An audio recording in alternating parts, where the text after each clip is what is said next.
Subscribe करें electrical Urdu tutorials channel को और बेल का आइकन दबाइए ताकि आपको मिल सके हमारे अपडेट सबसे पहले। बिस्मिल्लाहिर्रहमानिर्रहीम, अस्सलाम वालेकुम। मैं हूं सिकंदर हैदर और आप देख रहे हैं इलेक्ट्रिकल उर्दू ट्यूटोरियल्स चैनल। दोस्तों, आज की वीडियो में मैं आपको दिखाने जा रहा हूं एक वोल्टेज रेगुलेटर। इसको अगर आप देखेंगे तो आपको एक इस तरह की शेप में मिलेगा और ये मेरे पास है एक वेरिएबल वोल्टेज रेगुलेटर जो है 2 kVA का। अगर आप यहाँ पर देखेंगे तो इस पर लिखा है 0 से लेकर 250 तक, यानी आप 0 से लेकर 250 तक इससे वोल्टेज को रेगुलेट कर सकते हो। और मज़े की बात यह है कि भाई ये आपके साथ कुछ अच्छा ऐसा काम करने वाला है, यानी इससे आप एक एक वोल्ट को ज़्यादा या कम कर सकते हो। आज हम थोड़ा इसको टेस्ट करेंगे, देखेंगे। मैंने नया ख़रीदा है 2 kVA का और ये जो मुझे मिला हुआ है ये तकरीबन पाकिस्तानी रुपीज़ में बता दूँ तो ये 5,500 रुपये में मुझे मिला है लोकल मार्केट से। और इसका इस्तेमाल आगे जाके हम स्टेबलाइज़र बनाने में और भी बहुत सारे सर्किट्स में करेंगे। जिस चीज़ में हमें एक ऐसी सप्लाई दरकार हो जो हमारे साथ अवेलेबल ना हो, तो हम इससे हासिल कर सकते हैं। यहाँ पर इसके साथ आपको कुछ इसका पेपर मिल जाता है और उसमें आपको इसके मॉडल्स के बारे में बताया जाता है कि कितने कितने केवीए का मिलता है इसमें।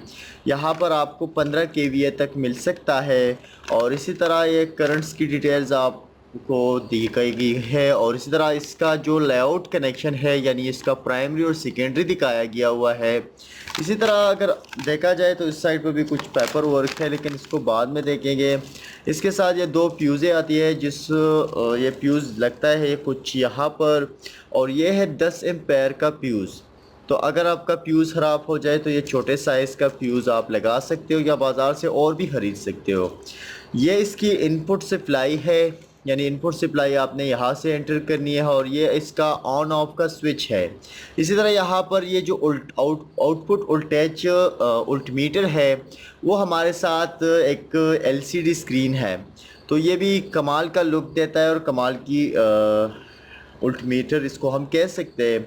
इसी तरह यहाँ पर आउटपुट यस आउटलेट से लिया जाता है, या आप इसको कुछ भी कह सकते हो, प्लग भी कह सकते हो। तो अब मैं थोड़ा इसको टेस्ट कर लेता हूँ। आगे जाके इसको हम कई तरह के सर्किट्स में इस्तेमाल करने वाले हैं। ज़्यादातर अगर हम देखा जाए तो जो भी स्टेबलाइज़र मैकेनिक होते हैं, यानी स्टेबलाइज़र बनाने वाले होते हैं, वो इसका इस्तेमाल बहुत ही ज़्यादा करते हैं। और मैंने कुछ एक स्टेबलाइज़र डिज़ाइन किया हुआ है जिसमें मैंने इसका इस्तेमाल लिया हुआ है, एडजस्टमेंट करके दिखाई हुई है। तो आगे जाके वो वीडियो भी आपको मिल जाएगी, सारी कैलकुलेशन भी आपको मिल जाएगी। तो थोड़ा मैं यहाँ पर इसको थोड़ा सप्लाई प्रोवाइड कर लेता हूँ। अब मैंने इसको सप्लाई प्रोवाइड कर दिया है और अगर मैं इसको ऑन करता हूँ तो आप देख सकते हैं कि मेरे पास ये 3 वोल्ट अभी निकाल रहा है, यानी 3 वोल्ट से ये कम नहीं निकाल सकता है, यानी इसको और घुमाया नहीं जा सकता है। अगर मैं इसको थोड़ा घुमाता हूँ, अगर आप देखें तो ये घूमता है, ठीक है। तो जैसे ही मैं इसको घुमाता हूँ ये मेरे साथ वोल्ट को एक्स्ट्रा कर रहा है और अभी 13, 14, 15, 16, 17 इस तरह ये वोल्ट जा रहे हैं।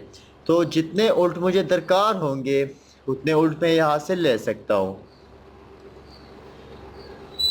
आप देख सकते हो कि यहाँ पर मेरी जो कंप्लीट वोल्टेज बन रही है वो तकरीबन 180 वोल्ट बन रही है।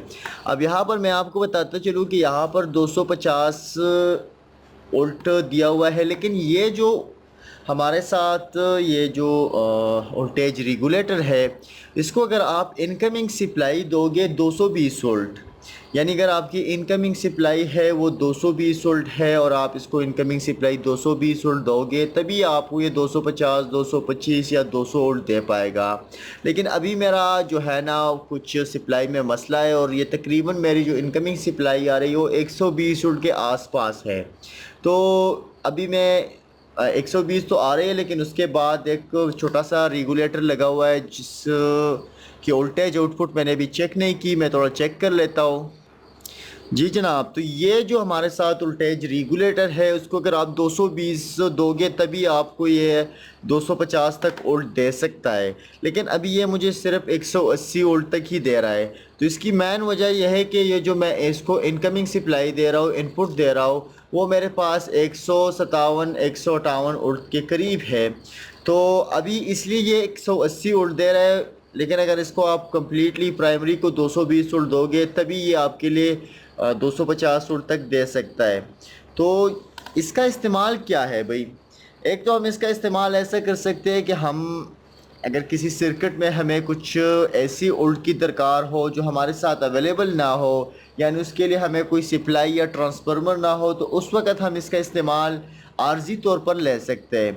ज़्यादातर अगर हम इस्तेमाल करेंगे तो इसको स्टेबलाइज़र की एडजस्टमेंट कराने के लिए, यानी स्टेबलाइज़र में एक सर्किट लगा होता है और उसमें कुछ ट्रांजिस्टर, वेरिएबल रेजिस्टर, कुछ कंपोनेंट्स लगे होते हैं।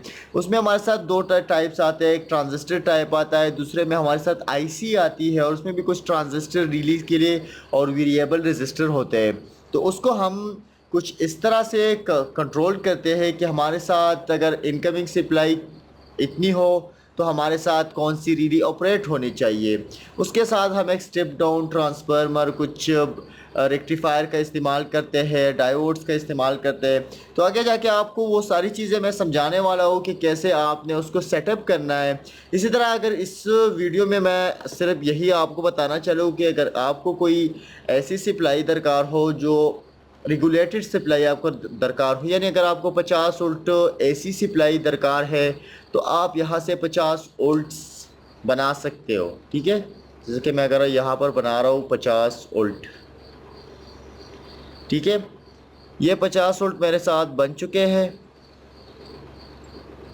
तो ये 50 वोल्ट मेरे साथ बन चुके हैं। अब अगर इसको मुझे किसी चीज़ इससे चलाना है तो मैं चला सकता हूँ। दूसरी बात यह है कि अगर मुझे एक सर्किट में डीसी सप्लाई की ज़रूरत है तो मैं इसके साथ एक ब्रिज लगा सकता हूँ जो मेरे साथ इस एसी को डीसी में बना देगा और उस वहाँ से वो चीज़ मैं चेक कर पाऊँगा। लेकिन अगर इस तरह की चीज़ को अगर आप देखें तो इसके लिए आप आर्जी तौर पर किसी चीज़ के लिए इस्तेमाल कर सकते हो, या अगर आपकी इनकमिंग सप्लाई श्योर 110 वोल्ट है तो आप इससे 220 वोल्ट भी बना सकते हो। लेकिन उसमें होना क्या चाहिए कि भाई वो जो चीज़ हो वो इसके लोड के रिकॉर्डिंग हो, यानी ये 2 kVA का है और वो जो चीज़ हो अगर वो बड़ा होगा तो फिर आप इससे चला नहीं पाओगे। यानी अगर इसका लोड बर्दाश्त ना कर सके उस चीज़ का तो फिर आप उससे ना ही चलाए तो बेहतर होगा। तो मेरे ख्याल से आपको ये वीडियो पसंद आया होगा। अगर आपको ये वीडियो पसंद आ चुका है और अगर आपको स्टेबलाइज़र बनाना सीखना है, एक ऑटोमेटिक वोल्टेज रेगुलेटर सीखना है, तो उसके लिए आप मेरे चैनल को ज़रूर सब्सक्राइब कीजिए। सब्सक्राइब के बाद आप बेल का आइकन दबा दीजिए और आपको सारी नोटिफिकेशन आगे दिनों में मिल जाएगी। अल्लाह हाफिज़।